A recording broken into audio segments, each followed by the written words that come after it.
to the Unapologetically Me Podcast with your host, Ian White, life fulfillment coach, who helps people get out of their own way so they can live the life they were meant to.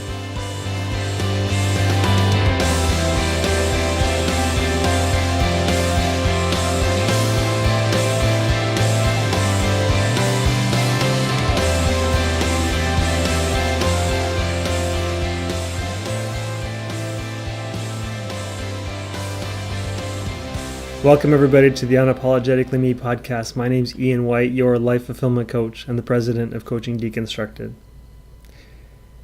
And I help people to bridge the gap between the life that they live and the life that they desire to live.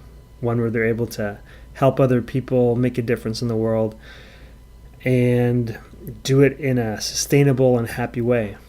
And I do that by providing the structure, the support, and the skill building that they need for them to make that transition. And one of those things that we have to work on as people who take that leap, who want to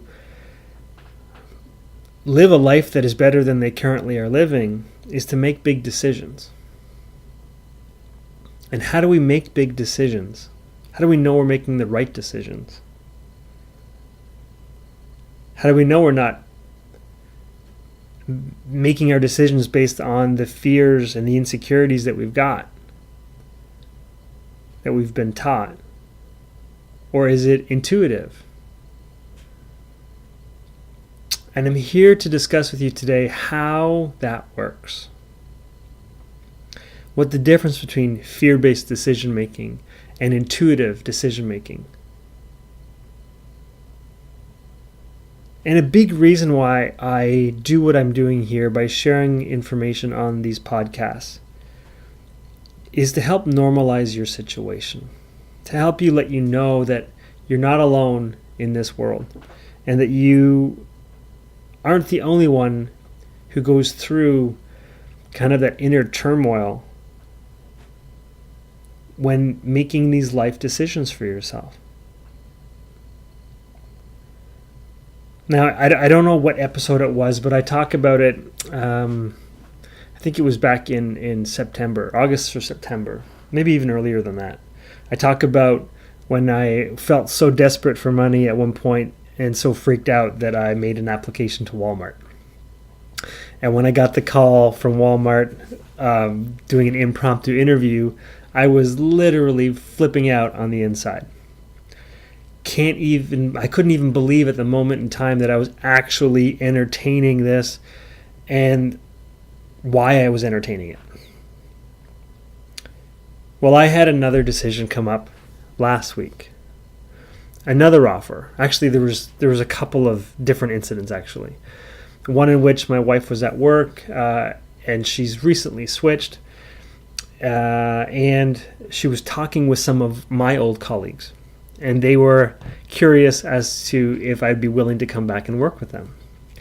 And without hesitation, she said no. He's completely into what he's doing. He loves what he's doing. He has no desire to deal with the bureaucracy that we have to put up with here anymore.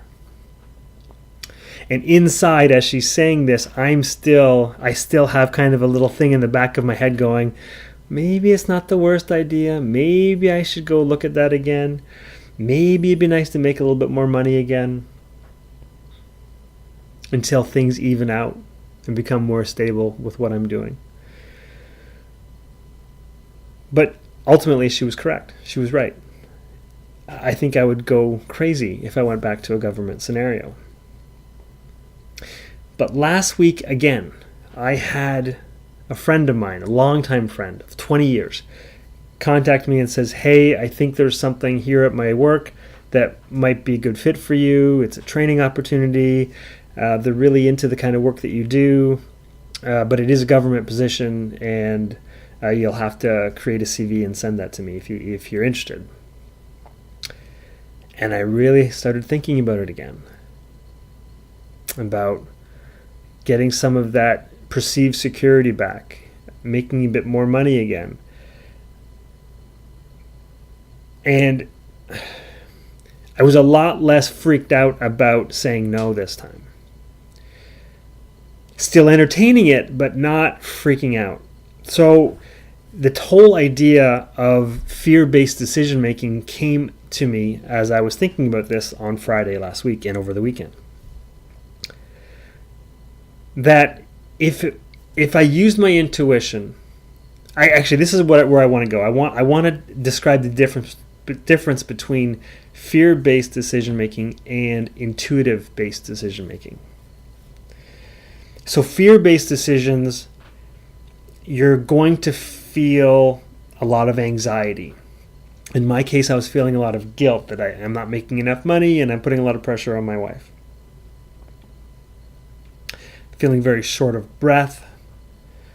I started, and you may start to do this as well when you're posed with a quote-unquote big decision, is that you start running scenarios about what ifs. About, what if I took the job? What would it do? And how would that look? And how would this help me? And all this stuff. There's a lot of back and forths that happen in your mind. You start talking to yourself, and you start to say things like, oh, this is such a hard decision, and wouldn't it be nice if?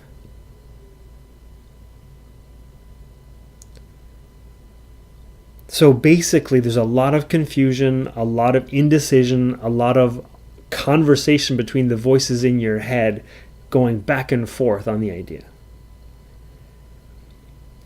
Because fear-based decisions are based on what we've been taught.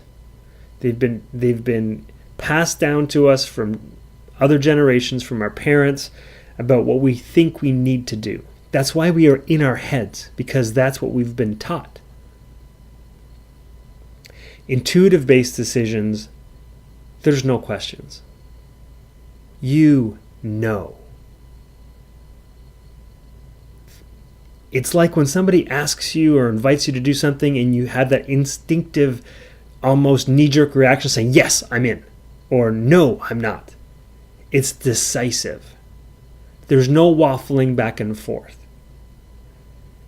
And if you start to try to justify your decision with logic, you've slipped back into the fear-based side of the equation. There is no logic on an intuitive level. You know it or you don't. There's a calmness that comes with intuitive-based decisions. Now, I've told you this before. When I quit my government job in 2014, I was freaking out. Not because of the decision that I was making. That was the easy part. I knew I needed to leave. Where I started to freak out was, how is this all going to work out? That's where I started freaking out. But the decision was super easy. But in making a decision, it's a yes or no. It's like it's a hit. You just know that you have to do it. And I know you've experienced this in your own life. I guarantee it, because there are certain times in your daily life that you have had to make decisions that there wasn't a question in your mind. Like when you met that special someone, you just knew. There's no logic in that. You just knew that they were the one.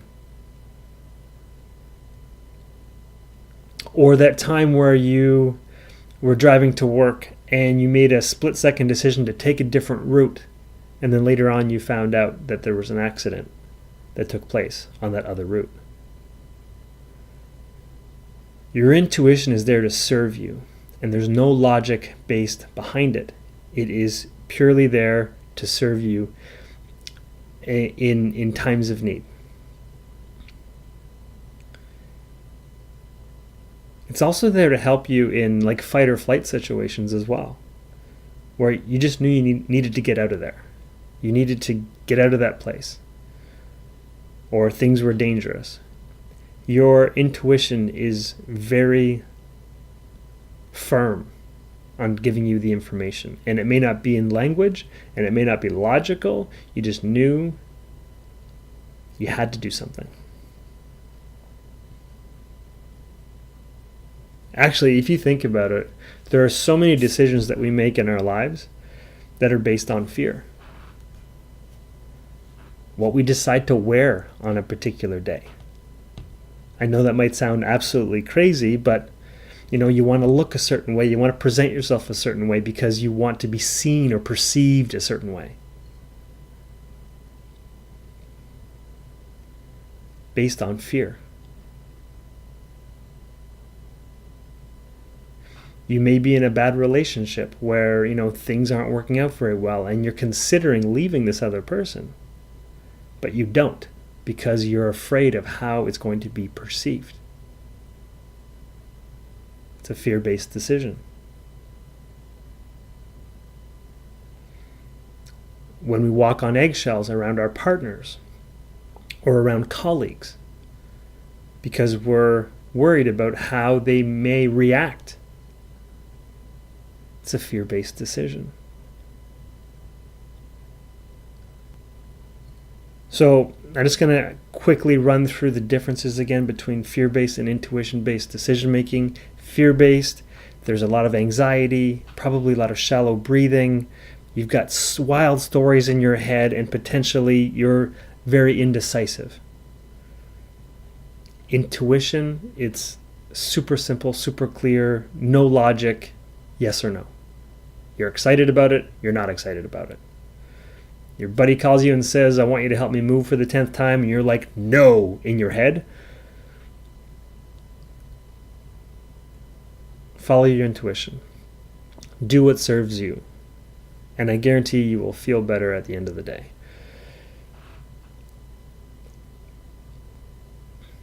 The part of the reason I want to share with you this decision-making idea with you is because I'm currently working on a project to create a new program to help people bridge the gap between the work that they're doing and the work that truly fulfills them and serves them.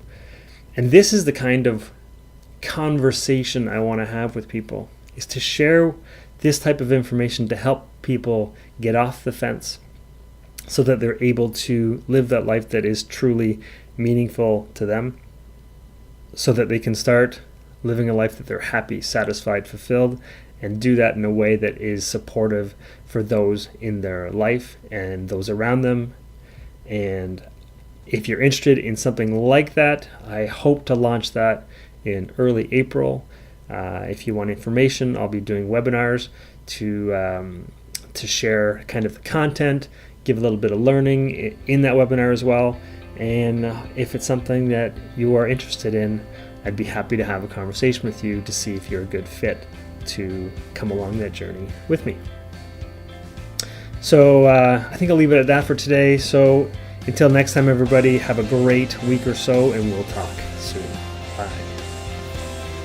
Thanks for listening to the Unapologetically Me Podcast with Ian White, Life Fulfillment Coach.